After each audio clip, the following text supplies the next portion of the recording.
माता पिता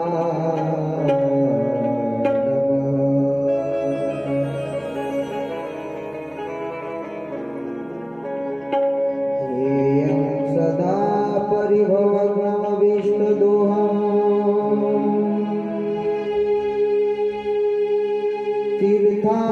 तीर्थास्पदं शिवविरिञ्चिनुतं शरण्यम् धृत्यार्तिवं प्रणतपालभवाब्धिपूतं वन्दे महापुरुष ते चरणारविन्दम्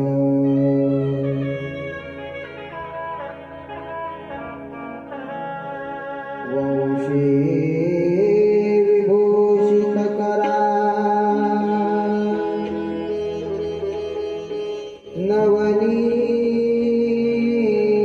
नवनीरदाभा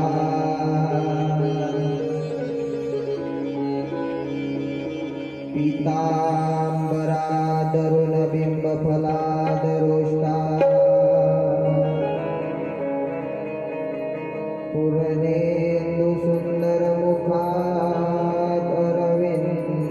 पूर्णेन्दुसुन्दरमुखादरविन्दनेत्रा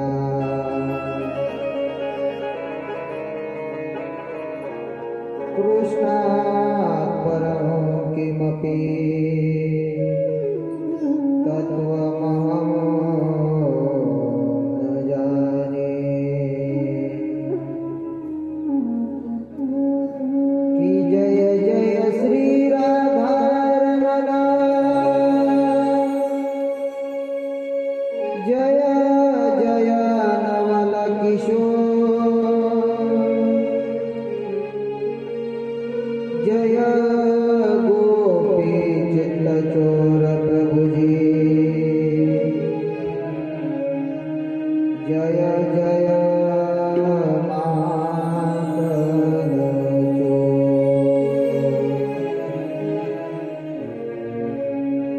भक्ति भक्त भगवंत गुरु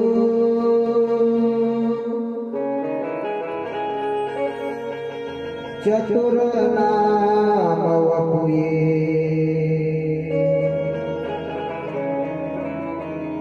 इनके पद वंदन कीजे नासे विघ्नाने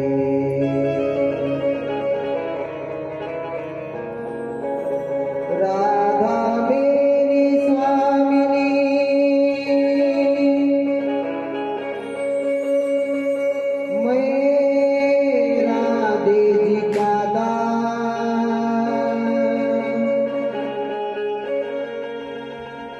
जन्म जन्म मुझे दीजिए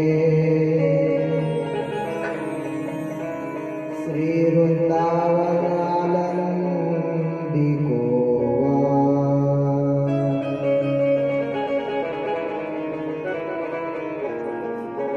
कृष्णाय वासुदेवाय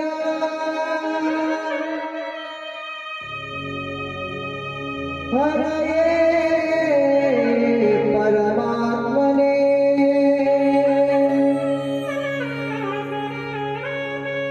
प्रणत क्लेशनाशाय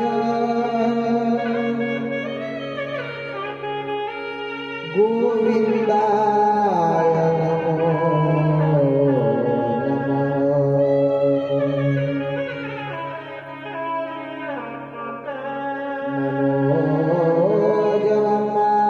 तुल्यवेगं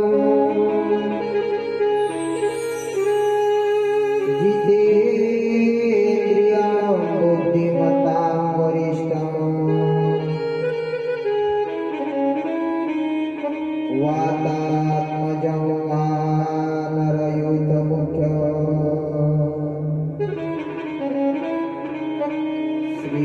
श्रीरामदूतं शरणं प्रपद्ये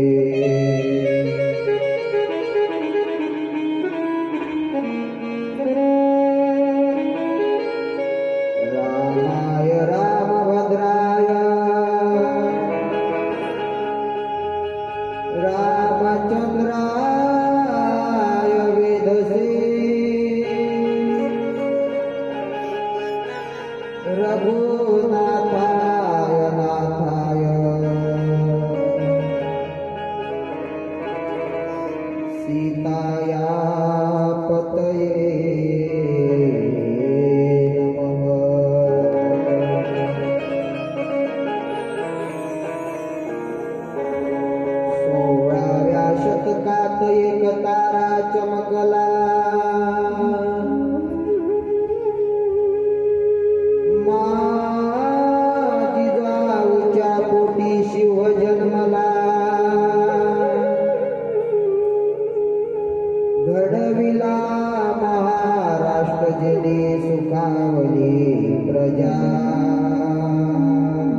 थेंब रक्ताची आठवण येते आम्हाला.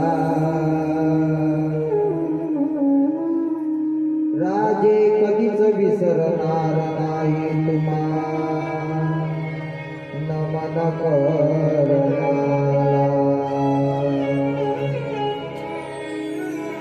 नमो विठ्ठला राजया पांडुरंगा.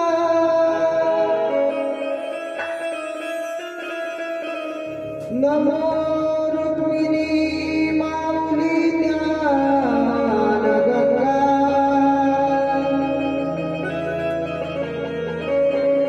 नमो पुंडलिका नमो चंद्रभागा.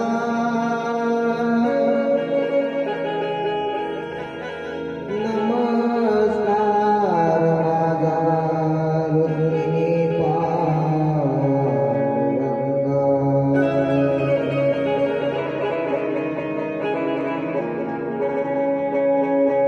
आनंद कंद श्रीकृष्ण चंद्र भगवान की जय. जय जय श्री राधेश्याम. जय जय श्री सीताराम. द्वारिकाधीश भगवान की जय. हरे राम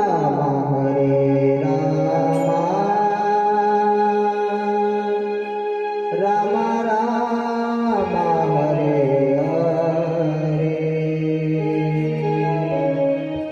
हरे राम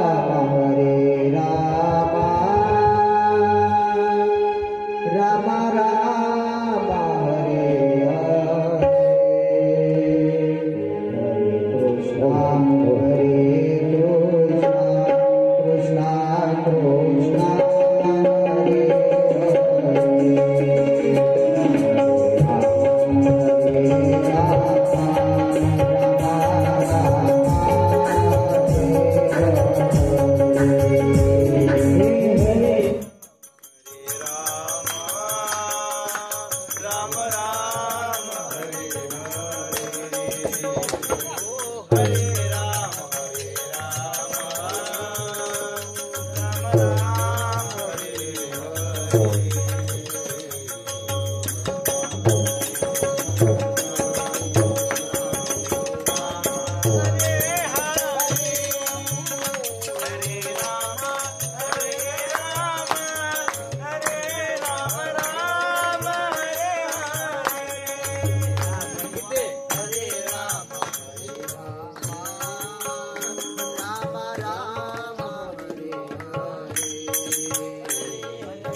असंख्येय दिव्यानंद कल्याण गुणगण निलय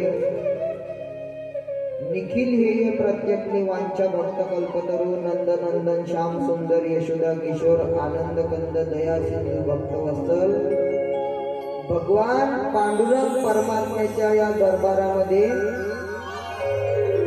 मारुती रायांच्या या पावन दरबारामध्ये चालत असलेली ही भागवत रूपी गंगा मायबाप आज 7व्या दिवसामध्ये पदार्पण करत आहे आणि ही भागवत रूपी गंगा मजल दर मजल करत करत करत करत कृष्ण रूपी सागराला जाऊन मिळणार आहे आणि कृष्ण रूपी सागराला जाऊन मिळाल्याच्या नंतर भगवान परमात्मा आपल्याला प्रसाद देणार आहे। भानुदास गीती गात प्रसाद देतो पंढरीनाथ। अशी ही भागवत रूपी गंगा मायबा संसारामधल्या तापलेल्या तापिष्ट जीवांना परम शांती प्रदान करून देणारी ही भागवत रूपी गंगा आज 7व्या दिवसामध्ये पदार्पण करत आहे। अखिल कोटी ब्रह्मांड नायक रुक्मिणी प्राण संजीवन जगत आधार व मुक्त कैवल्य तेजोनिधी ज्ञानियांचे राजे साधकांचे मायबाप योग्यांची माऊली अनाथाची माय विश्व माऊली ज्ञानोबर आहे।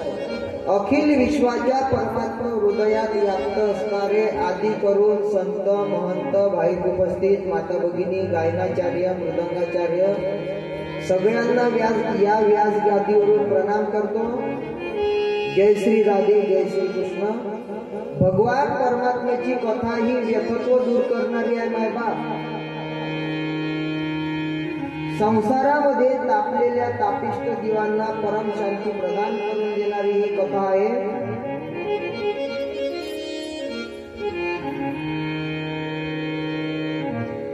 कालच्या कथेमध्ये आपण भगवान परमात्म्याचं स्वयंवर पाहिलेलं आहे। रुक्मिणी मातेचं स्वयंवर बघितलं।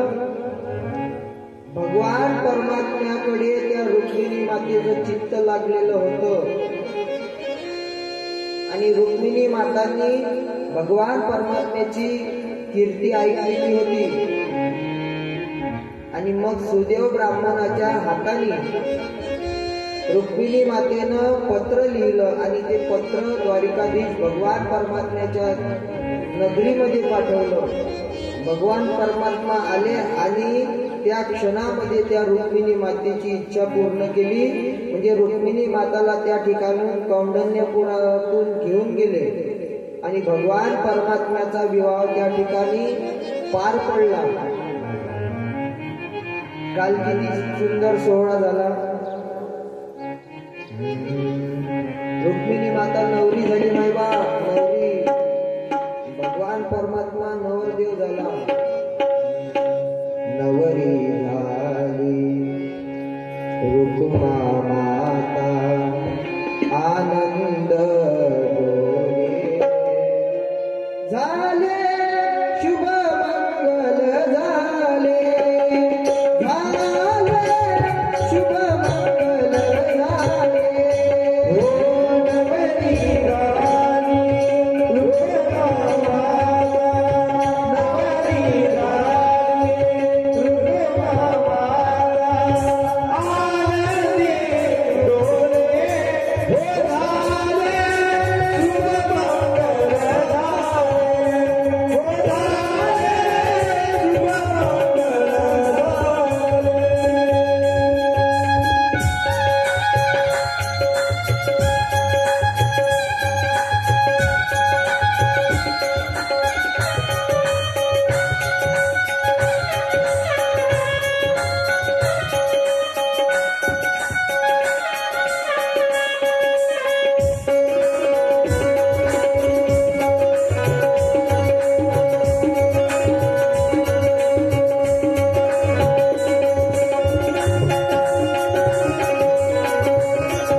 नवरी झाली रुक्मा माता आनंद डोले झाले शुभ मंगल झाले कपडे चढवा विठ्ठलाला मेहंदी लावा रुक्मिणीला आज भगवान परमात्म्याची पावन अशी एकादशी आहे म्हणजे कपडे चढवा विठ्ठलाला या न्यायाने मायबाप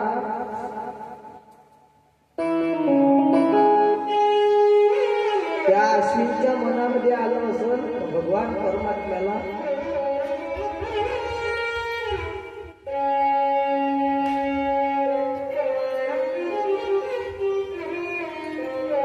भगवान परमात्म्याला आज अश्विनी कपडे चढवले गोपाल कृष्ण भगवान की जय।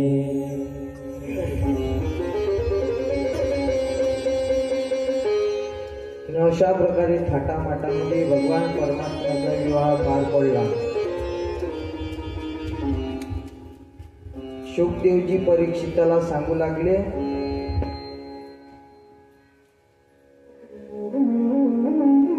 म्हणे परीक्षिता अजून काही भगवान परमात्म्याचे विवाह झाले विवाह 16,107 कालचं लग्न किती झाले मोल 16,107 आणि कालचं लग्न 16,108 म्हणे बापा एवढी विवाह केली भगवान परमात्म्याने म्हणे गुरुजी म्हणे ते 16,107 लग्न कसे काय झाले हे सांगा ना म्हणे सत्राजित नावाचा एक राजा होता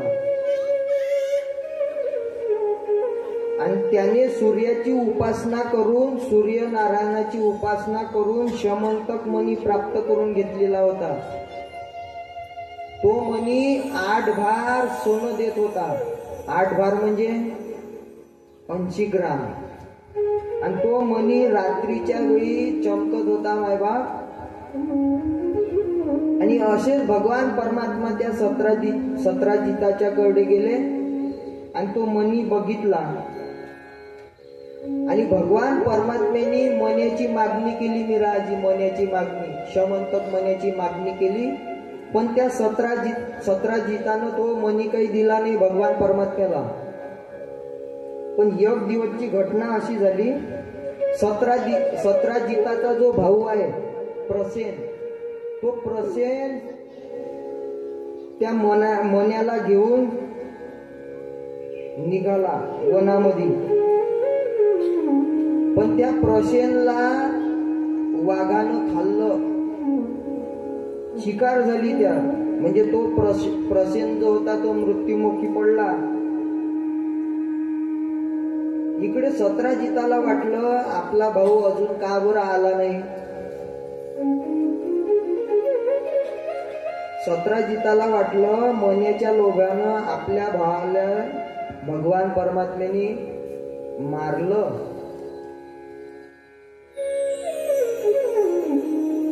सगळीकडे सत्राजितानं बातमी पसरवली म्हणे मणी चोरला कोण भगवान परमात्म्यानं मणी चोरला आणि म्हणे माझ्या भावाला मारून टाकलं। मणी चोरण्याचा आळ भगवान परमात्म्यावर आला। मग तुम्ही म्हणाल भगवान परमात्म्यावर मणी चोरण्याचा आळ का बरं आला। ज्या दिवशी गणपती बसते ना गणपती चतुर्थीले आमच्या पप्पाने गणपती आणला शंकर आणि पार्वती मांडीवर बसले गणपती शंकर आणि पार्वती मांडीवर बसले गणपती आमच्या पप्पाने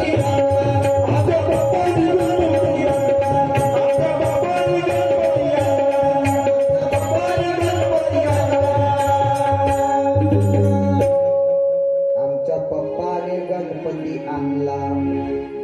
शंकर आणि पार्वती मांडीवर बसले गणपती. मुगो बघतोय आमच्या बाप्पाने गणपती आणला. ज्या दिवशी गणपती बाप्पा बसले बाप गुरुजी गणपती बाप्पा बसते त्या दिवशीचा चंद्र पाहता येत नाही. खोट्या चोरीचा आळ आपल्यावर येते म्हणून भाऊ. त्या दिवसचा जर चंद्र पाहला तर कोण्या दिवसचा? गणपती बसते त्या दिवसचा. आणि या भगवान परमात्म्याने तो चंद्र बघितला होता. मग तुम्ही म्हणाल चंद्र का बरं पाहायचा नाही?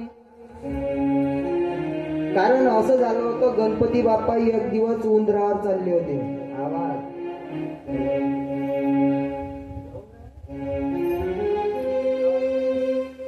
गणपती बाप्पा उंदरावर चालले होते.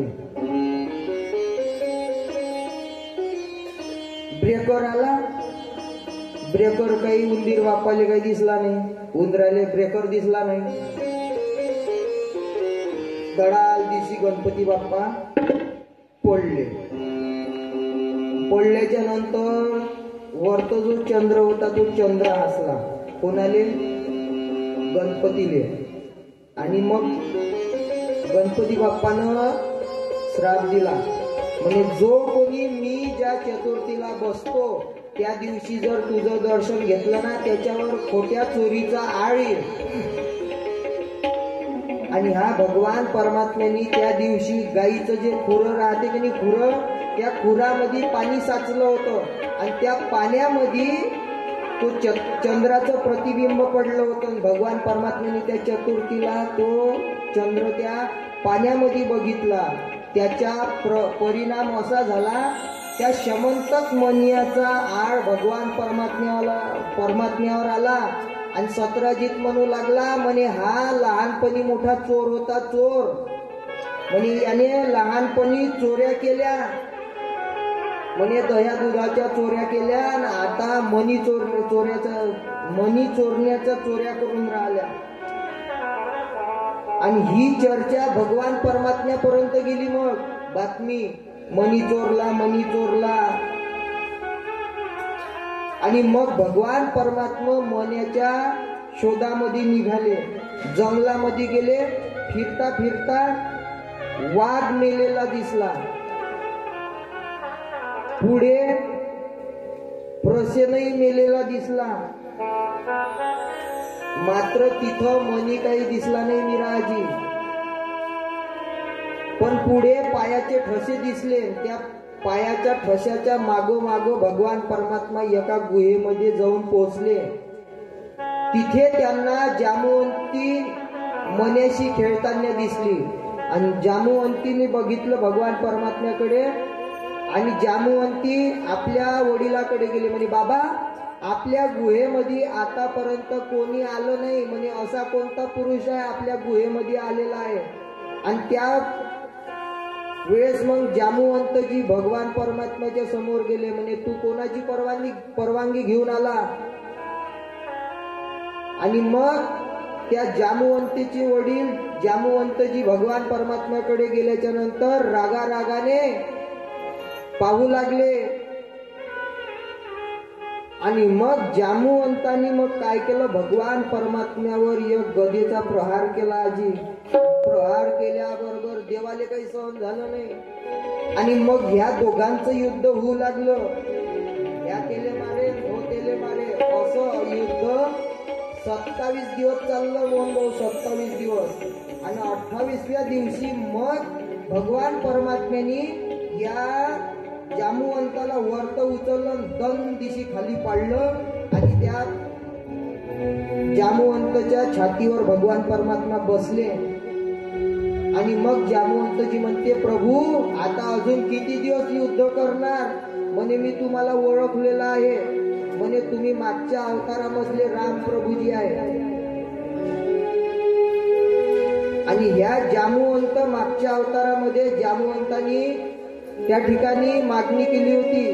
म्हणे प्रभू राम अवतारामध्ये म्हणे मला तुमच्या बरोबर युद्ध करायचं आहे. म्हणजे मी युद्ध या अवतारामध्ये पूर्ण करणार, पुढच्या अवतारामध्ये युद्ध करणार.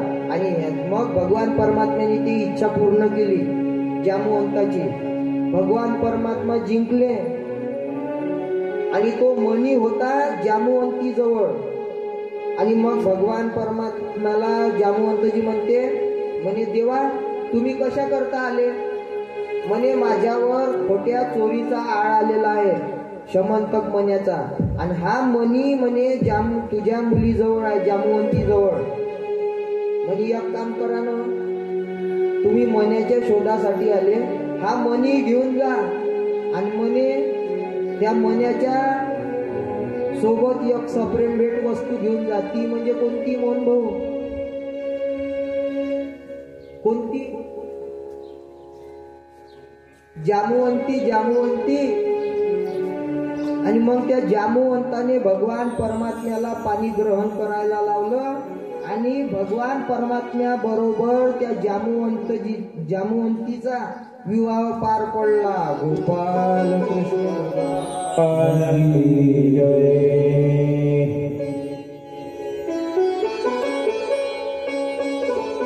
आता किती विवाह झाले? शुभमंगल सावधान, शुभमंगल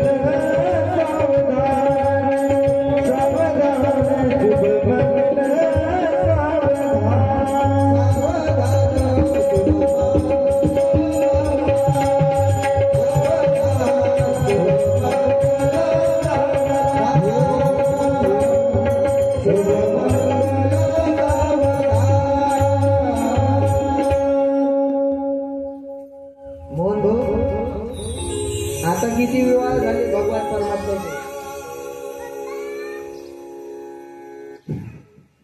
कालचं एक लग्न, आताच हे दुसरं लग्न. किती विवाह झाले मीराजी? दुसरं लग्न होय. आणि मग तो शमंतक मणी घेऊन भगवान परमात्मा आली इकडे सत्राजिताजवळ. म्हणे हा घे मणी, माझ्यावर चोरीचा आळ आणला होता तू. आणि मग तो सत्राजित भगवान परमात्म्याच्या समोर माफी मागायला लागला. म्हणे देवा माझं चुकलेलं आहे आता. म्हणे हा घे मणी. आणि मग तो सत्राजित म्हणते या मण्याचं मला काही काम नाही. म्हणे हा मणी तुम्ही सप्रेम भेट घेऊन जा. पायो मीराजी मणी कुठून कुठं गेला, कसे लग्न होऊन राहिले.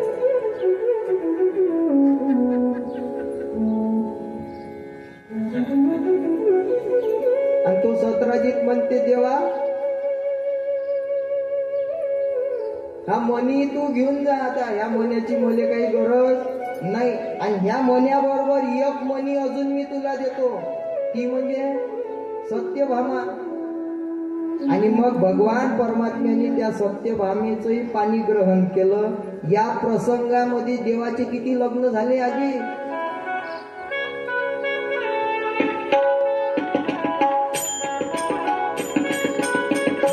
मोजत जा ना मोहन भाऊ तुम्ही.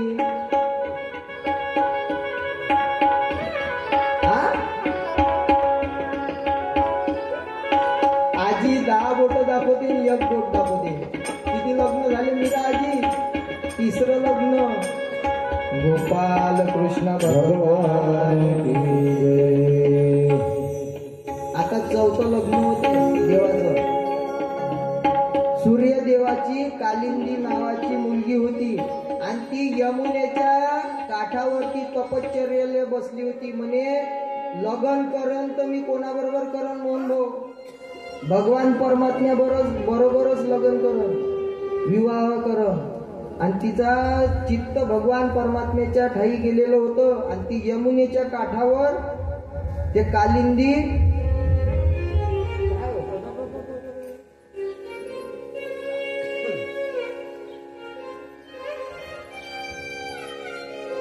तपश्चर्या करत होती भगवान परमात्मा पती व्हावा म्हणून.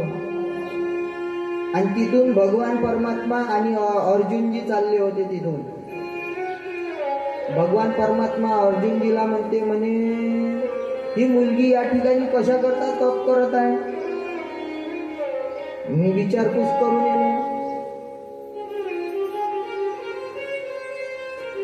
संपत्तीवाला पाहिजे, गाडीवाला पाहिजे, दाढीवाला पाहिजे, बिना मायबापाचा पाहिजे, कोणता पाहिजे म्हणे विचारपूस करून ये. मग अर्जुनजी गेले म्हणे, का ग तू या ठिकाणी तपश्चर्या कशा करता करत आहे? म्हणे भगवान परमात्मा मला पती व्हावा या रूपाने मी या ठिकाणी तपश्चर्या करत आहे.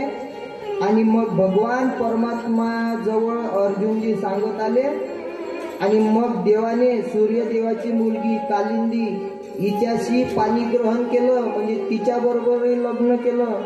गोपाल कृष्ण भगवान की. आता किती लग्न झाले मीराजी म्हणून मावरच गारपीट येऊन राहिलं का? काय उखाणे घेतले बापा बापा. काल फक्त इंग्लिश मधलं उखाणं राहिलं होतं, मराठीतलंही घेतलं, हिंदीतलंही घेतलं. आता झाले 4 लग्न देवाचे, 5वं लग्न होते. आता 16,107 लग्न लावायचे अजून. एवढे लावायचे आता. तेवढे झाल्याकरता मीरा आजीला काही घरी जाऊ देत नाही, जातच नाही म्हणते. उज्जैन देशाचा राजा होता विंद आणि अरविंद. आणि त्याच्या बहिणीचे नाव होते मित्रवृंदा. या दोन्ही भावाची मुलगी होती मित्रवृंदा. आणि हिचा विवाह ठरला होता दुर्योधनाबरोबर गणेश महाराज. पण त्या मित्रवृंदेला तो दुर्योधन मान्य नव्हता. म्हणे लग्न करण तर भगवान परमात्म्या बरोबरच करण, कारण तिचं अंतःकरण म्हणजे चित्त भगवान परमात्म्याकडे गेलेलं होतं. म्हणजे लग्न करण विवाह करण तर भगवान परमात्म्या बरोबरच करण.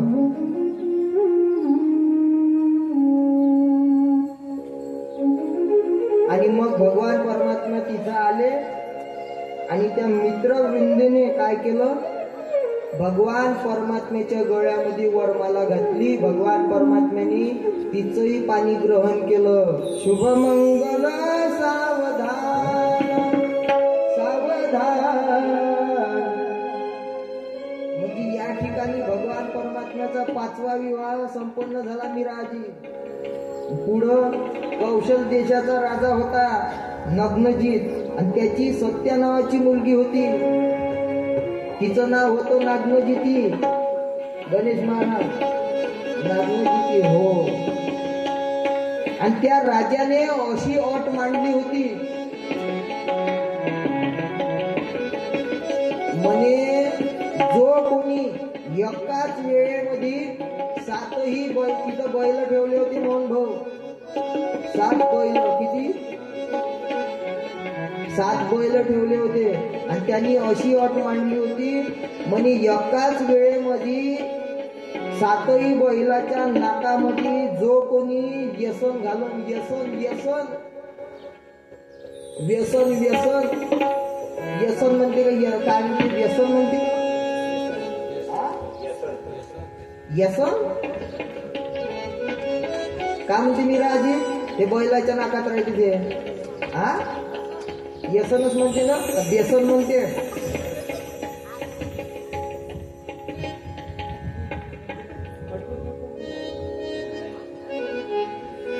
आणि मग त्यांनी अट ठेवल्याच्या नंतर भगवान परमात्मा तिथं गेले. आणि सगळे देशोदेशीचे राजे आले होते त्या ठिकाणी.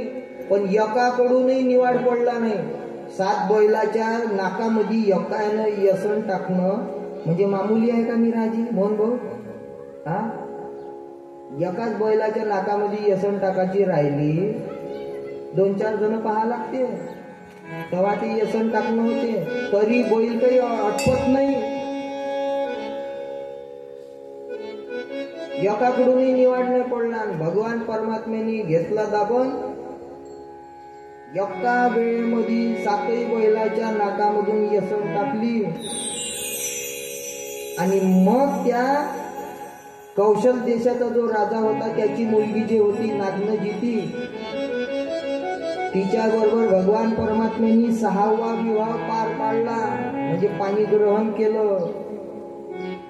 पुढं वसुदेवाची श्रुतकीर्ती नावाची बहीण होती, म्हणजे भगवान परमात्म्याची आत्या, तिची मुलगी होती भद्रा. त्या भद्रासोबत भगवान परमात्म्यांनी 7वा विवाह पार पाडला. पुढं मद्रा देशाचा राजा होता, त्याची लक्ष्मणा नावाची कन्या होती, तिच्या सोबत भगवान परमात्म्याने पाणी ग्रहण केलं. आता किती झाले?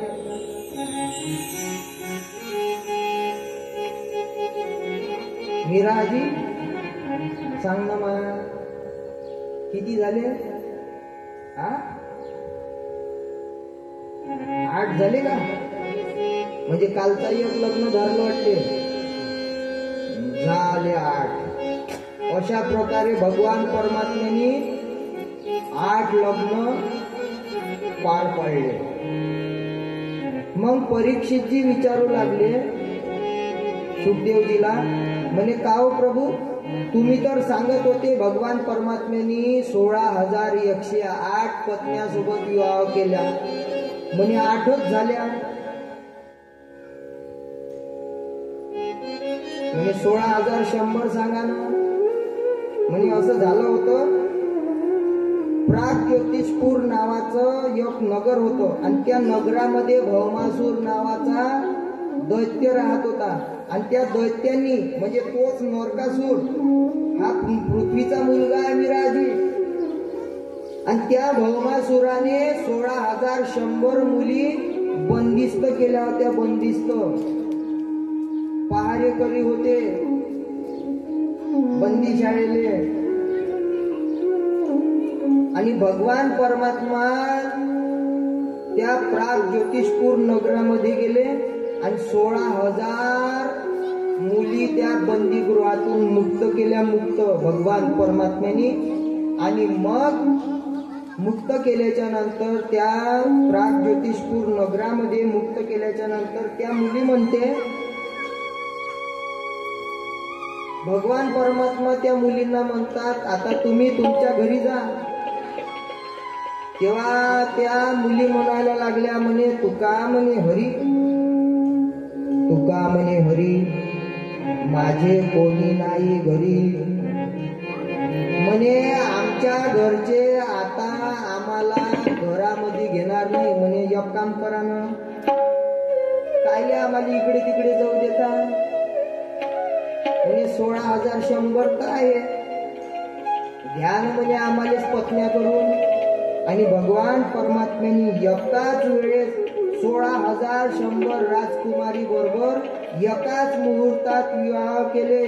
अशा प्रकारे भगवान परमात्म्याचे 16,108 लग्न झाले. मीराजी शुभ मंगल सावधान सावधान,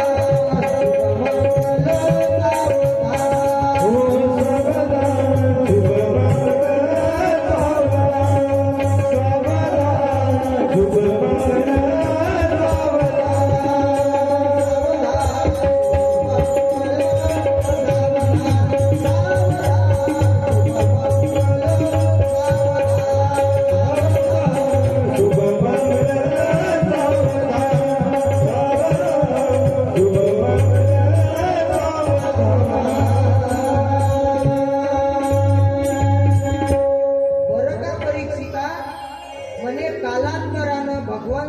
प्रत्येक राणीला 10 मुलं झाले आणि एक कन्या झाली. अशी संतती भगवान परमात्म्याला झाली.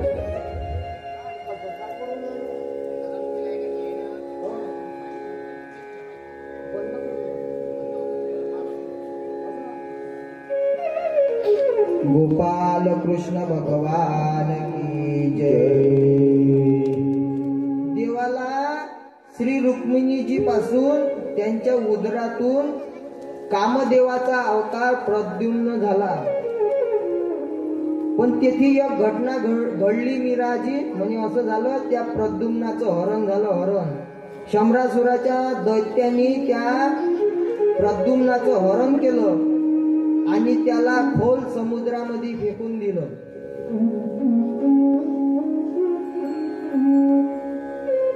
आणि मग फेकून दिल्याच्या नंतर शंभरासुराने फेकून दिल्याच्या नंतर काय झालं तिथं, त्याचं म्हणजे कारण असं आहे, कारण शंभरासुराने त्या प्रद्युम्नाला का बरं फेकून दिलं होतं. म्हणजे हा शंभरासूर दैत्य जो होता याचं मरण कृष्णाच्या पहिल्या मुलापासून होतं, म्हणून त्याला त्या समुद्रामध्ये फेकून दिलं होतं. आणि मग त्या प्रद्युम्नाला एका मासोळीनं गिळलं आणि तो मासोळी पकडण्याकरता एक भोई गेला, मल्ल गेला मल्ल, आणि त्या मल्लानं जाळं टाकल्याबरोबर ते मासोळी आली त्याच्या जाळ्यामध्ये, आणि ते मासोळी आणली त्या भोयानं आपल्या पाकगृहामध्ये. त्या मासोळी चिरल्याबरोबर त्या मासोळीच्या पोटातून हा प्रद्युम्न निघाला. प्रद्युम्न निघाल्याबरोबर तो वाढू लागला बाळ, आणि मग तो भगवान परमात्म्याचा साक्षात मुलगा होता प्रद्युम्न. म्हणे कसं काय झालं, म्हणे शंभरासुराने माझं हरण केलं, खोल नगरीमध्ये टाकून दिलं, आणि म्हणे मी तुमच्या घरी आलो आता.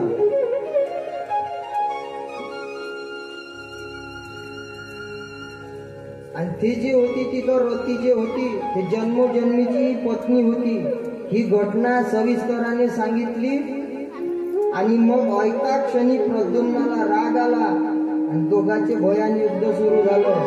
आणि ती युद्ध होऊन रतीसह प्रद्युम्न आपल्या द्वारका नगरीमध्ये गेले आणि रुक्मिणीजीला फार मोठा आनंद झाला. असे कितीतरी भगवान परमात्म्याचं चरित्र आहे मीराजी. या भगवान परमात्म्याचं चरित्र कितीही सांगितलं तरी संपत नाही. पृथ्वीचा कागद जरी केला, मेरू पर्वताची लेखणी जरी केली, समुद्राची शाही जरी केली, आणि साक्षात जगदंबा माता शारदा माता जरी लिहाले बसवली, सरस्वती माता, तरी याची चरित्र काही संपत नाही. पुढे सुदामजीचं चरित्र आलं, हे घोडं चाललं.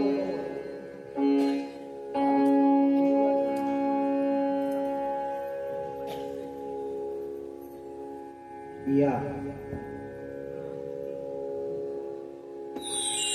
राधे गोविंद रुक्मिणी पांडुरंग, हे गोविंद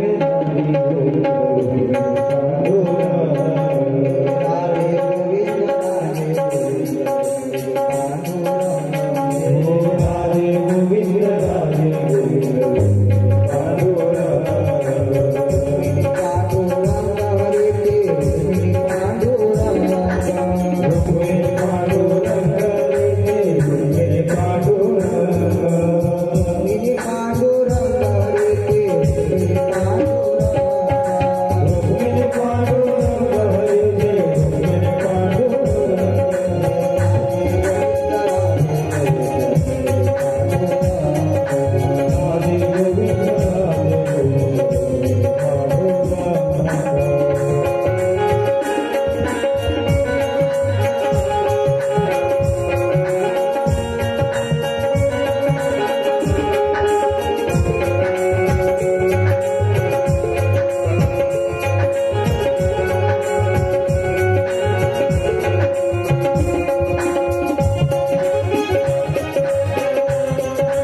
सुदामजीचं चरित्र येते. सुदामजी जे होते ते भगवान परमात्म्याचे परम भक्त आणि परम मित्र होते.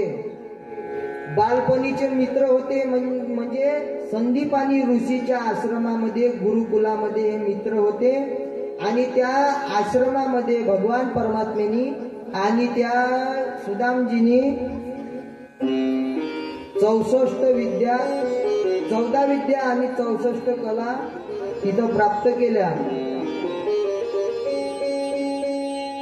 आणि मग काय झालं, एक भगवान परमात्मा राजे झाले आणि सुदामजी गरीब झाले.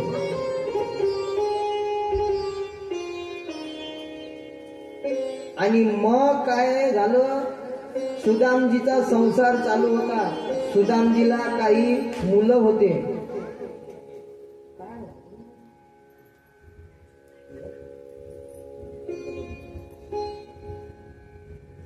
सुशीला नावाची सुशील अशी पत्नी होती सुदामजीला. सुदामजीच्या घरी संपत्ती नाही होती मिळाची, पण सुखामध्ये त्यांच्या संसारामध्ये आनंद होता. आनंद कारण गोविंद आसनी गोविंद शयनी गोविंद त्या मनी बैसला असे. म्हणजे त्यांचा प्रपंच असा आनंदामध्ये चालत होता. कमरेला धोतर नव्हतं, फाटकं धोतर होतं, अंगार वस्त्र नाही होतं. आणि मग एक दिवस भगवान परमात्म्याच्या चिंतनामध्ये सुदामजी होते. हे कृष्ण हे कृष्ण हे कृष्ण हे कृष्ण. पण या सुशीलाजीला माहित होतं का आपल्या स्वामींचा मुलगा कोण आहे, राजा आहे राजा. म्हणे का हो, तुम्ही एक काम करा ना, म्हणजे तुमच्या मित्राच्या दर्शनाकरता जा. म्हणे सुशीला म्हणे आपण आहे गरीब आणि तो आहे म्हणे श्रीमंत. म्हणजे गरीबाच्या आपल्या श्रीमंताच्या घरी गरीब कसा जाईल. म्हणे जाऊन तो पहा. म्हणे काग सुशीला, आपल्या घरी त्या भगवान परमात्म्याला द्यायला काही भात तर लागल ना, भातुके. म्हणे त्याची व्यवस्था मी करते. दोघांची चर्चा चालू होती. आणि मग सुशीलाजी सकाळी उठल्या आणि 2-4 घरचे पोहे आणले पोहे. आणि मग ते जीर्ण वस्त्रामध्ये एक गाठोडी बांधली आणि सुदामजी जवळ दिली. हातामध्ये काठी आहे मायबाप. आणि मग सुशीलाजी म्हणते, स्वामी तुम्ही लवकर जा बरं, भगवान परमात्म्याची भेट घेऊन या. आणि मग भगवान परमात्म्याच्या भेटी करता सुदामजी निघाले. चले श्याम सुंदर से मिलने सुदामा, चले श्याम सुंदर से मिलने सुदामा, चले श्याम सुंदर से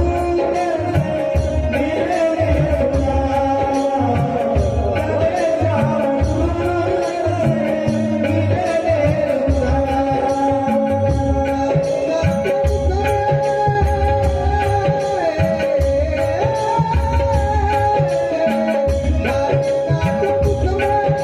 हरे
आपल्या बगलेमध्ये काठोडीमध्ये बांधून सुदामजी निघाले.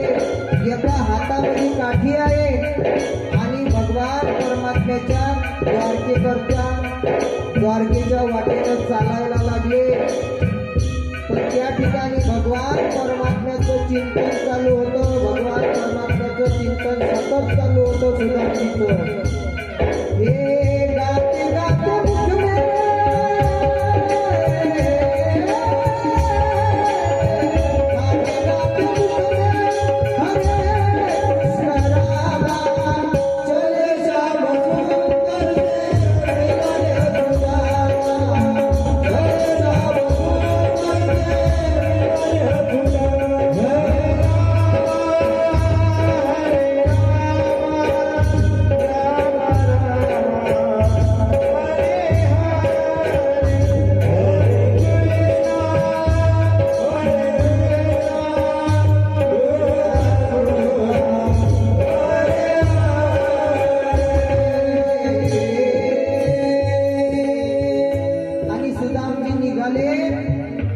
एका हातामध्ये काठी आहे, एका मळकटल्या कापडामध्ये पोहे घेतले. सुदामजी जायला लागले.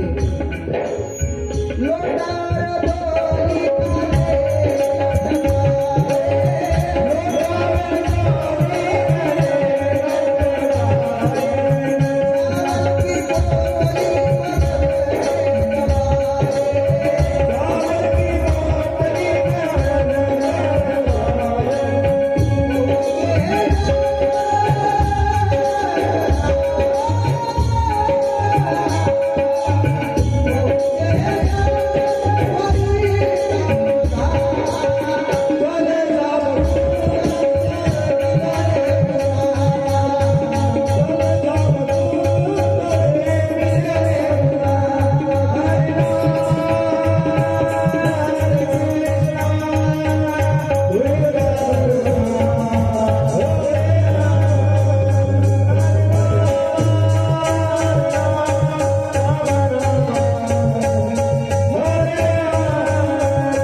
संकल्पाने निघाले.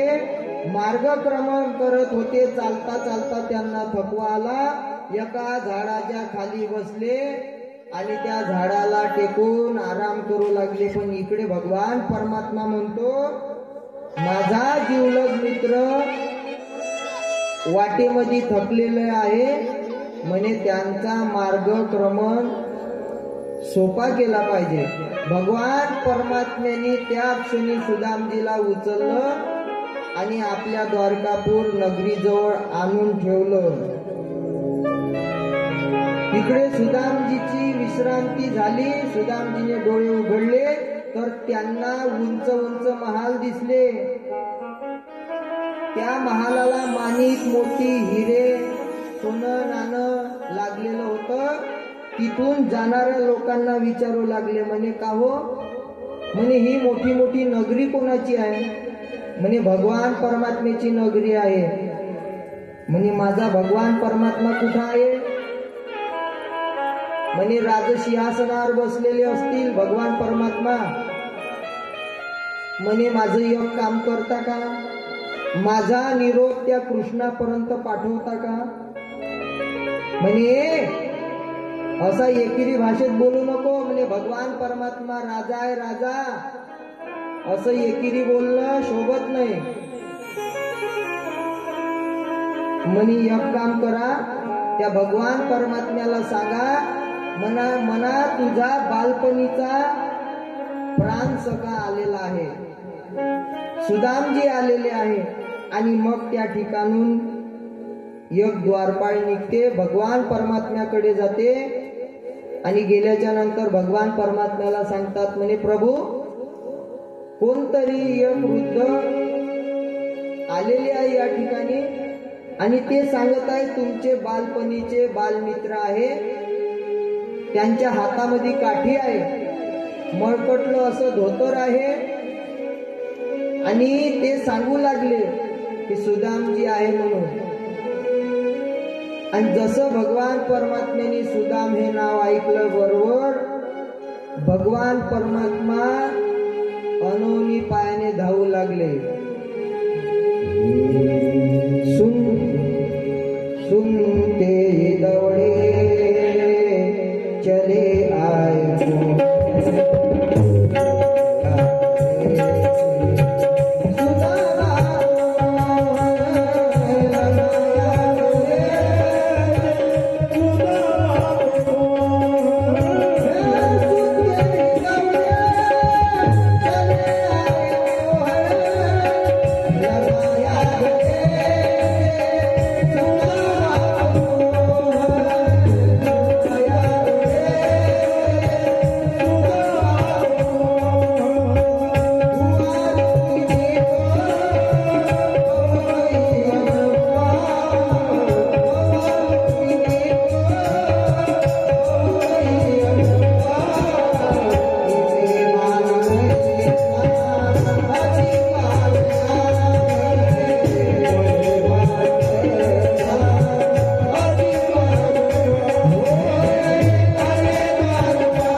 भगवान परमात्मा जसे धावायला लागले तिथं असणारे सगळे रक्षपाळ असणारे भगवान परमात्म्याचे अचंबा करू लागले. म्हणे भगवान परमात्मा अनोनी पायाने धावू लागले.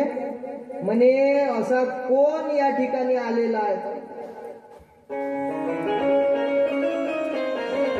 आणि भगवान परमात्म्याने सुदामजीला बघितल्या बरोबर सुदामजीनी भगवान परमात्म्याला कडकडून मिठी मारली.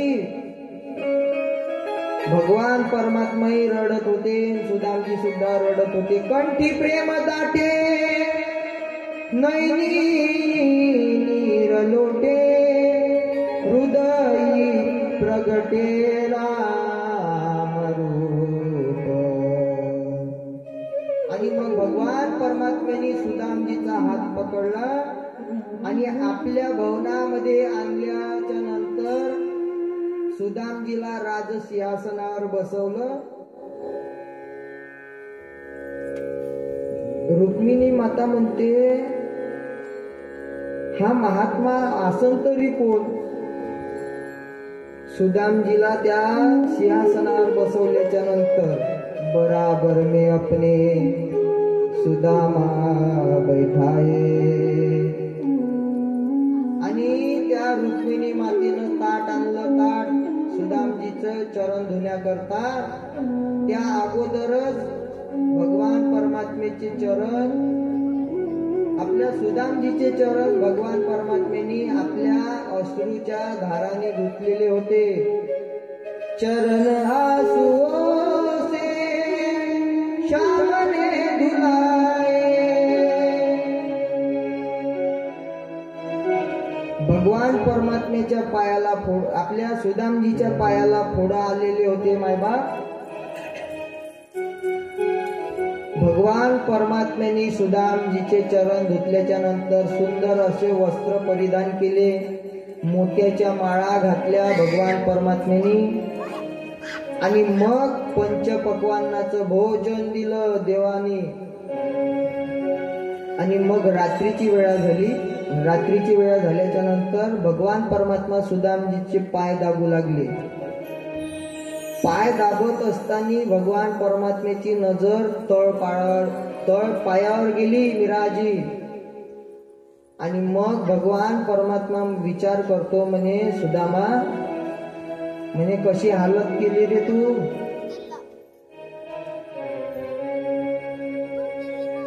भगवान परमात्म्याने तोळपाळ पाहिल्याबरोबर भगवान परमात्म्याच्या डोळ्यामध्ये पाणी आलं.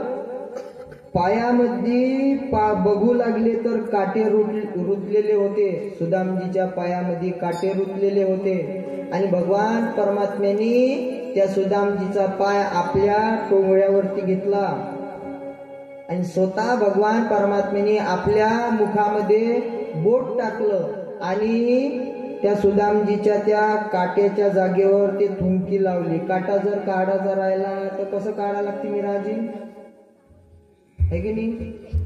आणि भगवान परमात्मा काटा काढू लागले. मग तुम्ही म्हणाल भगवान परमात्मा काटा काढत असताना त्या पायाचं बोट मुखामध्ये घालत होते, असं का बरं करत होते? कारण देव इच्छिरज चरणीचे माते, चरणीचे माते, चरणीचे माते. देव इच्छिरज चरणीचे माते, चरणीचे माते, चरणीचे माते.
पायामध्ये काटा काढत असताना भगवान परमात्म्याने काटा काढला आणि ही दुसरी वेळ आहे.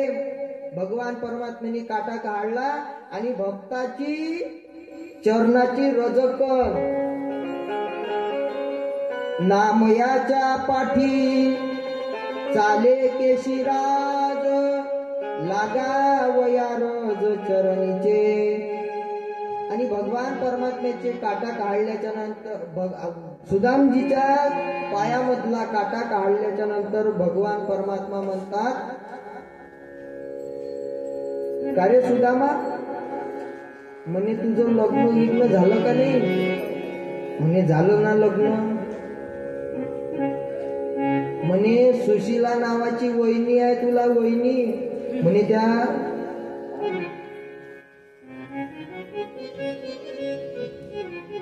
म्हणे त्यांनी वहिनीनं काही पाठवलं नाही का? आणि मग सुदामजीचं लक्ष गेलं त्या गाठोडीवर आणि सुदामजी गाठोडी लपवायला लागले. भगवान परमात्म्याने हिसकली ते गाठोडी. हिसकल्या बरोबर गाठोडी खोलली. पहिली मूठ खाल्ली भगवान परमात्म्याने, दुसरी मूठ खाल्ली आणि तिसरी मूठ खाणार तेव्हा रुक्मिणी मातेनं हात पकडला. म्हणजे स्वामी तुम्हीच खाता का प्रसाद? आम्हाला काही ध्यान का नाही? म्हणे आम्ही तुमच्या अर्धांगिनी आहे. रुक्मिणी मातेला माहित होतं भगवान परमात्म्याने तिसरी मूठ जर खाल्ली तर सुदामजीच्या घरी आम्हाला भाडे घासा लागल. आणि मग तिसरी मूठ कोणाला दिली? रुक्मिणी मातेला दिली. आणि मग सुदामजी म्हणते का रे कृष्णा, म्हणे तुझं लग्न झालं का नाही? म्हणे हे तिसरी मूठ जिला दिली ते माझी अर्धांगिनी आहे. रुक्मिणी माताला म्हणते भगवान परमात्मा म्हणते लागणं पाया, दक्षिणा गिक्षिणा देईन तर बरं होईल. सुदामजीच्या पाया लागली रुक्मिणी माता. आणि मग सुदामजीने आशीर्वाद दिला रुक्मिणी मातेला. दुसरी आली, म्हणे हे कोण?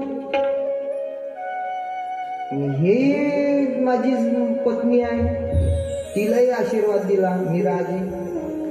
तिसरी आली, चौथी आली, पाचवी आली, सहावी आली. म्हणे बापाने किती बायका केला का तुला?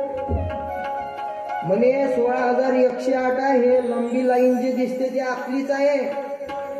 म्हणे मी एवढ्यांना आशीर्वाद देत बसन तर इथंच राहा लागन. म्हणे माझे मुलं बाळ घरी वाट बघत असतील.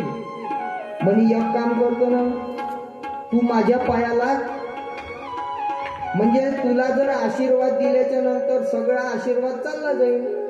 ऐकल्या बाबा.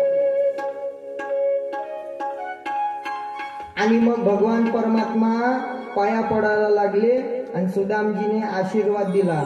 घे गा देवा आशीर्वाद,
देवा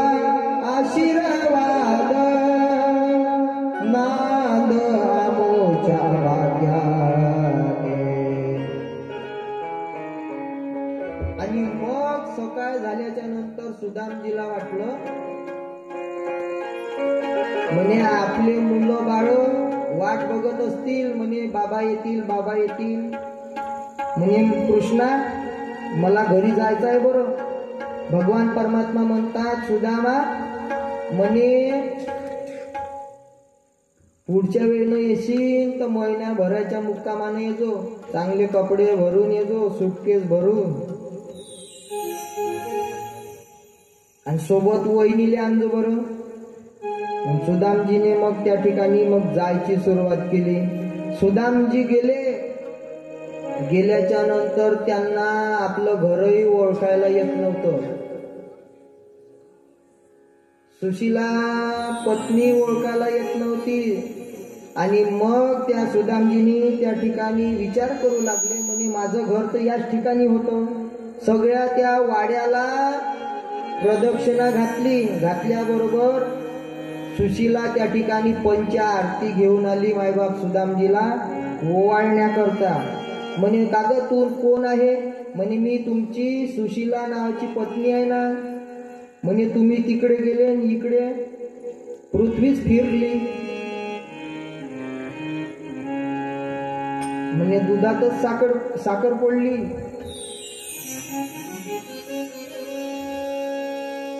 आणि भगवान परमात्म्यानी त्या सुदामजीची सोन्याची नगरी करून दिली. साधू संत वर्णन करतात. सुदामा ब्राह्मण दुःखे दरी पिढीला मुष्टी पोहे घेऊन या त्याच्या भेटी लागे गेला शुद्ध भाव देखून या गाव सुनियाचा दिला.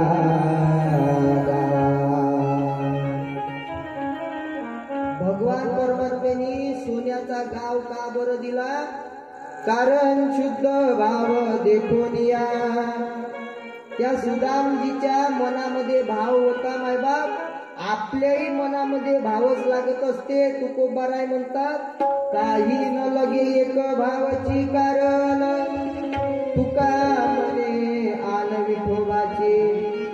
वंदनीय राष्ट्रसंत तुकडोजी महाराज म्हणतात हे मनी नाही भाव म्हणे देवा म्हणे का, मनी नाही भाव म्हणे देवा म्हणे का,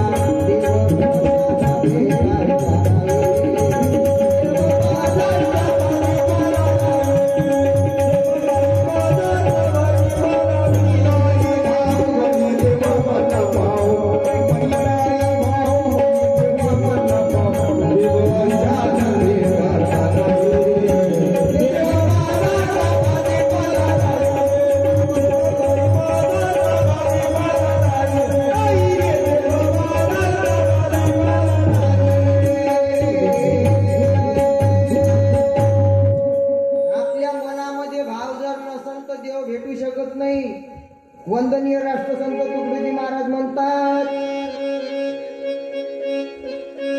आपले कापसाले जर भाव नाही भेटला, मोहन भाऊ कापसाले भाव नाही भेटला तर आपलं चित्त कसं होते? हे कापसाले नाही भाव देवा मले पाव. आपल्या मनामध्ये भाव जर नसत तर भगवान परमात्मा भेटू शकत नाही. मग तुम्ही म्हणाल त्या सुदामजीवर 18 विश्व दारिद्र्य का निर्माण झालं होतं? कारण संदीपानी ऋषीच्या आश्रमामध्ये भगवान परमात्मा आणि सुदामजी त्या ठिकाणी विद्या ग्रहण करण्याकरता होते. म्हणजे तिथं एक घटना घडली. त्या संदीपानी ऋषीच्या आश्रमाच्या जवळ एक आजी राहत होती. आजी, आणि त्या आजीच्या घरी जेवाले अन्न सुद्धा नाही होतं. थोडेसे चणे असन चण्याची एवढीशी गाठोडी ठेवली होती. आणि ते चोरा आले चोरी कराले. आणि त्या चोराईले वाटलं हे वय सोनं. ते चोर ते गाठोडी घेऊन गेले. आणि मग त्यांनी मुक्काम केला कुठं? संदीपानी ऋषीच्या आश्रमामध्ये. आणि ते गाठोडी तिथं टाकून दिली. सकाळचा टाइम झाला आणि ती आजी उठली. सकाळी सकाळी दाताले पोतीर लावलं, चहा प्यायला बसली. तिकडे पाहते तर गाठोडीच नाही. कायची? चण्याची. आणि मग तिनं श्राप दिला म्हणे जो कोणी माझ्या घरचं ते गाठोडी मधले चणे खाईल त्याच्यावर 18 विश्व दारिद्र्य येईल. आणि मग त्या ठिकाणी ते जे चण्याची गाठोडी होती ते कुठं आली होती? संदीपानी ऋषीच्या आश्रमामध्ये. आणि त्या संदीपानी ऋषीच्या पत्नीने तेच गाठोडी कोणाला दिली? हे समिधा आणण्याकरता गेले होते वनामध्ये, काड्या आणण्याकरता भगवान परमात्मा आणि सुदामजी. आणि मग सुदामजी विचार करते तिनं तर श्राप दिला आहे म्हणे माझ्या भगवान परमात्म्यावर जर 18 विश्व दारिद्र्य जर आलं तर म्हणे मी हे चणे भगवान परमात्म्याला खाऊ घालणार नाही. मग ते चणे कोण खाल्ले? सुदामजीने खाल्ले. त्यामुळे काय झालं? 18 विश्व दारिद्र्य सुदामजीला प्राप्त झालं. पण भगवान परमात्म्याच्याकडे सुदामजीचा भाव होता म्हणून गाव सोनियाचा दिला बा. असं सुदामजीचं चरित्र या ठिकाणी संपन्न होते मायबाप.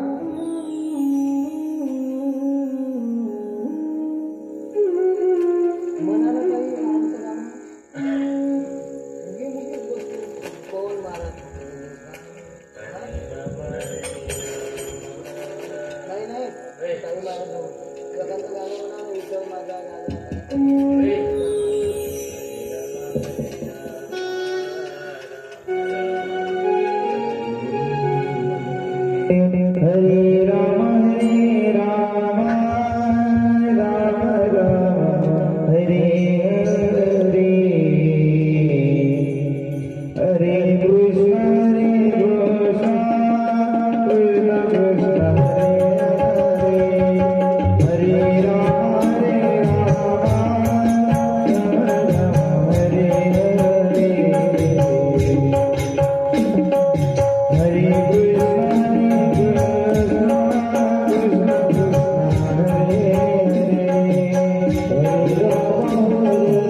राधे राधे बोले रे हरे राम याच्यावरती आम्ही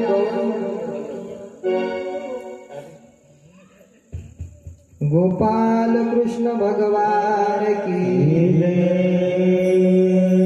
भगवान परमात्मा विचार करतो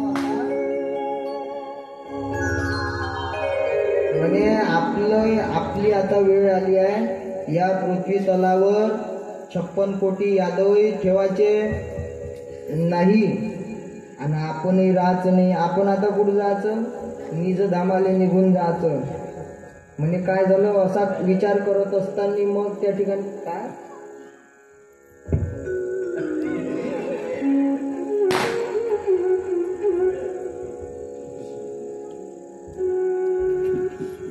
एक दिवस साधू संत आले चातुर्मासा करता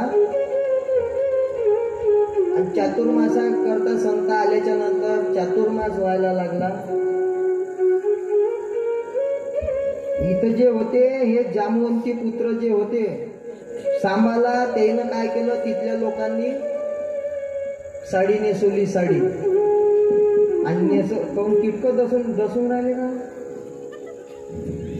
बघा इकडे बघा, लाईटाच्या खाली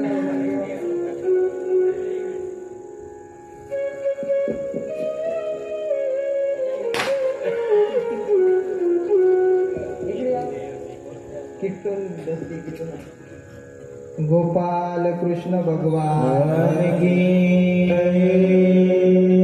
चातुर्मासाले साधू महात्मे आल्याच्या नंतर तिथले ते विचार करू लागले, म्हणे हे पंक्ती पठाणच आहे का. चातुर्मासाले आलेले महाराज लोक म्हणे यायची परीक्षा बघून घेऊ. मग जामवंती पुत्र सांबाला साडी नेसवली, मिराजी सुंदर स्त्रीचा वेश धारण केला, ते टोपी लावून दिली.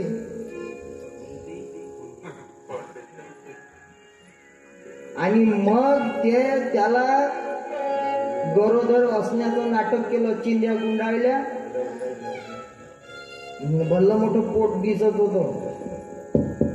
हे गेले संत महात्म्याजवळ, म्हणजे सांगा हिला मुलगी होईल का मुलगा होईल.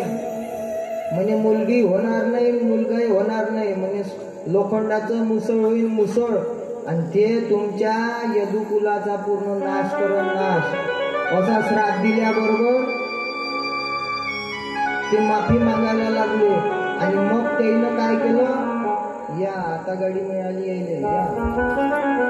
मग त्यानं काय केलं, ते मुसळ जन्माले आलं, मुसळ त्याचं पीठ केलं आणि समुद्रामध्ये फेकून दिलं. त्याचं लव्हाळा नावाचं गवत उगवलं आणि एक तुकडा राहिला होता मोहन भाऊ, तो तुकडाही त्या समुद्रामध्ये फेकून दिला. तो तुकडा एका मासोळीनं गिळला आणि ते मासोळी पकडण्याकरता एक व्याधी गेला, भोई. ते मासोळी चिरल्याबरोबर त्याचा तुकडा निघाला लोखंडाचा. तो तुकडा लावला बाणाले आणि इकडे काय झालं, यायनं जे हे लोक होते तिथले त्यानं मदिरा पेली, एकामेका सगळं भांडण करायला लागले. चलो आक्रमण, आक्रमणही झालं. मग त्याच्या हातचे शस्त्र पूर्ण संपून गेले. मग हे लव्हाळा नावाचं जे गवत उगवलं होतं त्यानेच एकामेकाले मारू लागले. म्हणजे ते 56 कोटी यादवही मरून गेले पूर्ण. आणि जो तुकडा जो मासुळीच्या पोटातून निघाला होता तो बाणाने लावला. भगवान परमात्मा विचार करतो, आता आपण या पृथ्वी तलावर थांबायचं नाही. आणि तो व्याधानं बाण सोडल्याबरोबर तो बाण लागला भगवान परमात्म्याले. आणि भगवान परमात्म्याने बाण लागल्याबरोबर भगवान परमात्मा त्या क्षणाला निजधामाला जाऊन पोहोचले. गोपाल कृष्ण भगवान. पुढे बलराम दादा सुद्धा शेष निजधामाला जाऊन पोहोचले. अशा प्रकारे पुढे कलियुगाचं वर्णन आलेलं आहे. या कलियुगामध्ये 99 गोष्टी जरी वाईट असल्या तरी एक गोष्ट 1% म्हणजे 99 गोष्टी जरी वाईट असल्या तरी 1% हे कलियुग चांगले आहे. कशा करता, कलियुगा माझी करावे कीर्तन, तेने नारायण देईल भेटी. म्हणजे हे कलियुग एका गोष्टीसाठी चांगला आहे. यत् फलम नास्ति तपसा अनयोगेन समाधिना तत्फलम लभ्यते सम्यक कलो केशव कीर्तना. अशा प्रकारे राजा परीक्षितेला शुकदेवजी महाराजांनी उपदेश केला. म्हणे आता तुला कोणत्याही गोष्टीचं भय राहणार नाही. मी तुला अंतिम मोक्षाचा उपदेश केला आहे. परीक्षित राजा म्हणाला, म्हणे स्वामी, म्हणे तुमचे किती काही तुम्ही माझ्यावर कितीतरी उपकार केलेले आहेत. कृतकृत्य झालो, इच्छा केली ते पावलो.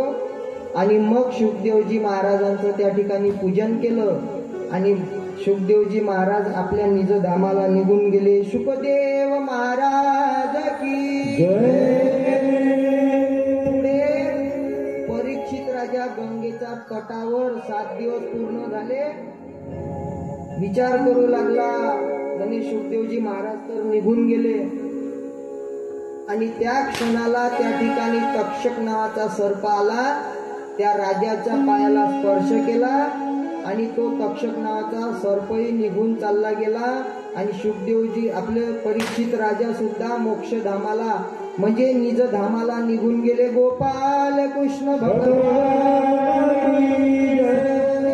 परीक्षिती तरला भूपती सात दिवसामुक्ती झाली त्याची,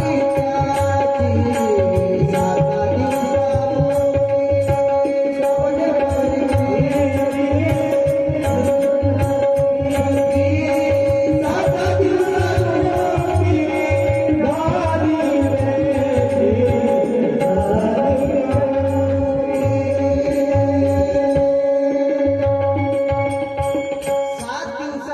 शुकदेवजी महाराजांनी उपदेश केल्याच्या नंतर राजा परीक्षितीला मुक्ती मिळाली. श्रवणे परीक्षिती तरला भूपती, 7 दिवसा मुक्ती झाली त्याची. म्हणजे त्या परीक्षित राजाला सुद्धा मोक्ष दिला. अशी ही भागवत परमात्म्याची, भगवान परमात्म्याची भागवत चरित्र आहे मायबाप. हे चरित्र किती सांगितलं तरी संपत नाही. 6:30 वाजले. भागवतजी मधला शेवटला श्लोक म्हणायचा आहे. मी समोर समोर म्हणतो, तुम्ही माझ्या मागून म्हणा. नाम संकीर्तनम यस्य सर्व पाप प्रणाशनम, सर्व पाप प्रणाशनम, नमो दुःख शमनम, नमो दुःख शमनम, नमामि हरि परम, नमामि हरि नाम संकीर्तनम यस्य, नाम संकीर्तनम यस्य सर्व पाप प्रणाशनम, सर्व पाप प्रणाशनम, प्रणामो दुःख शमनम, नमामि हरि परम, नमामि हरि परम, नाम संकीर्तनम यस्य, नाम संकीर्तनम यस्य सर्व पाप प्रणाशनम, सर्व पाप प्रणाशनम, प्रणामो दुःख शमनम, प्रणामो दुःख शमनम, नमामि हरि परम, नमामि हरि परम, कृष्णाय वासुदेवाय कृष्णाय परमात्मने प्रणतक्लेशनाशाय गोविन्दाय नमो नमः. ओम नमो भगवते वासुदेवाय, ओम नमो भगवते वासुदेवाय, ओम नमो भगवते वासुदेवाय, हरये नमः, हरये नमः, हरये नमः. गोपाल कृष्ण भगवान की जय, भागवत महापुराण की जय. जय जय श्री राधे, जय जय श्री राधे, जय जय श्री राधे. द्वारकाधीश भगवान की